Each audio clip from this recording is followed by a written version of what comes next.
नमस्कार, Tejaswini Desai food and blog या चॅनलमध्ये तुमचं मनापासून स्वागत। तर आज आपण बनवणार आहोत हिवाळ्यामध्ये शरीराला ऊर्जा देणारी आणि इम्युनिटी वाढवणारी गव्हाची गुळपापडी। तर आपण रेसिपीला सुरुवात करूया। तर मी इथे साहित्य घेतलेलं आहे। तर याच प्रमाणामध्ये आपल्याला साहित्य घ्यायचं आहे। तर 1 वाटी तूप घेतलंय, त्यानंतर 1 वाटी गूळ घेतलेला आहे। हा गूळ मी बारीक चिरून घेतलेला आहे। तुम्ही किसून किंवा चिरून घेऊ शकता, आपल्याला पातळ बारीक चिरून घ्यायचं आहे। त्यानंतर 2 वाटी गव्हाचं पीठ घेतलेलं आहे। हे साधं आपण चपात्यांसाठी वापरतो ना, तेच पीठ मी घेतलेलं आहे। त्यानंतर इथे 3 मोठे चमचे डिंक घेतलेला आहे। डिंक ऑप्शनल आहे, तुम्हाला जर नाही घालायचं असेल तर नाही घातला तरी चालेल। हा तुम्हाला कोणत्याही किराणा मालाच्या दुकानामध्ये सहज मिळून जाईल।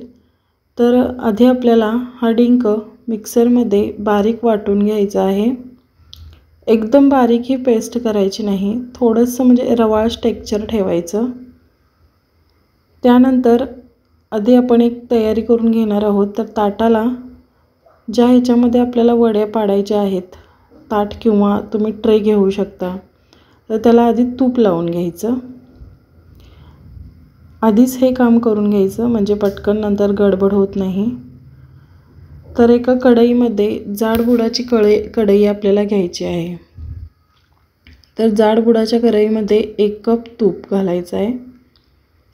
तुपाचं प्रमाण हे आपल्या पिठावर सुद्धा अवलंबून असतं। पीठ जर आपलं जाड असेल म्हणजे मोठं असं असेल तर तूप जास्त लागू शकतं, म्हणजे पिठाच्या याच्यावर सुद्धा टेक्स्चरवर डिपेंड असतं। तर हे प्रमाण परफेक्ट आहे। आता याच्यामध्ये जरासा तूप मेल्ट झाल्यानंतर याच्यामध्ये गव्हाचं पीठ टाकून घ्यायचं आहे। 2 वाटी पीठ घेतलेलं आहे। तर हे आता आपल्याला सतत हलवत राहायचं आहे। गॅस एकदम मंद ठेवायचा आणि चांगलं भाजून घ्यायचं आहे। तर भाजण्यासाठी खूप टाईम लागतो, म्हणजे एकदम मंद गॅसवर आपल्याला भाजायचं आहे त्यामुळं, आणि सतत हलवत राहायचं आहे, मध्ये थांबायचं नाही, नाहीतर हे पीठ खाली लागू शकतं। तर गुळपापडी परफेक्ट बनण्यासाठी याचं प्रमाण खूप महत्त्वाचं असतं। प्रमाण जर परफेक्ट असेल सगळ्या साहित्यांचं तर अगदी परफेक्ट बनते। तर मी इथे दाखवल्याप्रमाणे जर तुम्ही प्रमाण घेतलं तर परफेक्ट गुळपापडी तयार होते। अगदी सहज कोणीही बनवू शकेल, नवशिकेसुद्धा सहज बनवतील आणि अजिबात चुकणार नाही। आणि समजा चुकलीच तर मी तुम्हाला पुढे टिप्स पण एक ट्रिक सांगणार आहे, तर काय आपलं चुकू शकतं। तर शक्यतो चुकत नाही या प्रमाणानुसार, फक्त आपल्या पिठावर अवलंबून असतं। पीठ जर मोठं असेल किंवा बारीक असेल यावर तुपाचं प्रमाण अवलंबून असतं। त्यामुळे 1 कप तूप आधी घ्यायचं। त्याच्यानंतर जर आपल्याला आवश्यकता वाटली पीठ भाजताना, म्हणजे एकदम पीठ कोरडं वाटलं तर अजून 2-3 चमचे तूप तुम्ही टाकू शकता।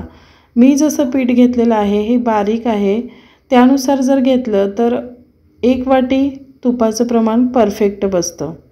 तर इथे असं कलर बदलेपर्यंत आपल्याला एकदम मंद गॅस ठेवायचा आहे, जास्त फास्ट करायचं नाही, नाहीतर मग हे करपू शकतं। तर तुम्ही बघू शकता इथे एकदम मंद गॅसवर मी पीठ भाजत आहे। तर याचा कलरसुद्धा हलका चेंज होत आहे आणि याला तूप सुटत आहे, कडेनं तूप सुटू लागलेलं आहे। ही गुळपापडी एकदम सॉफ्ट बनते, म्हणजे घरातील मोठी वयस्कर माणसं किंवा लहान मुलंसुद्धा सहज खाऊ शकतात आणि त्यांनासुद्धा खूप आवडेल, इतकी टेस्टी बनते आणि हिवाळ्यात तर गरजेचंच आहे। तर तुम्ही बघू शकता इथे आता पिठाला तूप सुटत आहे। तर 15 ते 20 मिनटं झालेली आहेत। तर पिठाचा कलरसुद्धा चेंज झालेला आहे, असा बिस्किट कलर येईपर्यंत आपल्याला पीठ चांगलं भाजून घ्यायचं आहे। मी एकदम मंद गॅसवर भाजल्यामुळं काय झालं की 15 ते 20 मिनटं लागलेली आहेत। आता ह्या स्टेजला आल्यानंतर म्हणजे याला तूप सुटल्यानंतर आपण याच्यामध्ये डिंक पावडर जी बनवली होती ती टाकून घ्यायची आहे। तर असा डिंक टाकल्यानंतर फुलतो मस्तपैकी, तर ह्या स्टेजला गॅस बंद करायचा आहे आणि सतत हलवत राहायचं आहे. हलवायचं आपल्याला बंद करायचं नाही, कारण का कढई आपली आधीच तापलेली असते, त्यामुळे त्याची कुकिंग प्रोसेस थांबलेली नसते. त्यामुळं सतत आपण ढवळत राहायचं, नाही तर मग ते जळू शकतं किंवा लागू शकतं खाली. तर मी इथे गॅसवरून खाली उतरून घेतले. तर सगळं व्यवस्थित मी हलवून घेतलेलं आहे. तर आता यास थोडंसं थंड होऊ द्यायचं. लगेच गूळ टाकायचा नाही, नाहीतर मग आपली वडी कडक बनू शकते गूळ मेल्ट होऊन. त्यामुळे थोडंसं थंड झाल्यानंतर, म्हणजे अगदी 2-3 मिनटं किंवा 5 मिनटं आपल्याला ठेवायचं आहे. मिश्रण एकदम गरम होतं, तूपसुद्धा गरम असतं, त्यामुळं पटकन आपण गूळ टाकायचा नाही आहे. तर थोड्या वेळानंतर गूळ टाकायचा आणि व्यवस्थित मॅश करून घ्यायचं. त्याच्यानंतर 1 चमचा सुंठ पावडर आणि वेलची पावडर टाकायची आणि थोडंसं जायफळ घेतलेलं आहे ते किसून टाकायचं. थंडीमध्ये शरीराला जायफळ चांगलं असतं, म्हणजे उष्णता देण्यासाठी. त्यामुळे थोडंसं किसून टाकायचं आहे आपल्याला आणि हे पूर्ण मिक्स करून घ्यायचं आहे.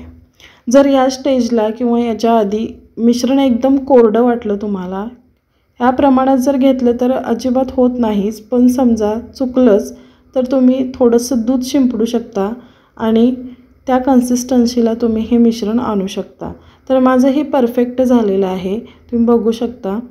तर आता आपण जी प्लेटला तूप लावून ठेवलं होतं, त्या तूपला आपल्याला हे मिश्रण पसरवून घ्यायचं आहे. गरम असतं, त्यामुळं तुम्ही मॅशरने किंवा वाटीने असं पसरवून घेऊ शकता.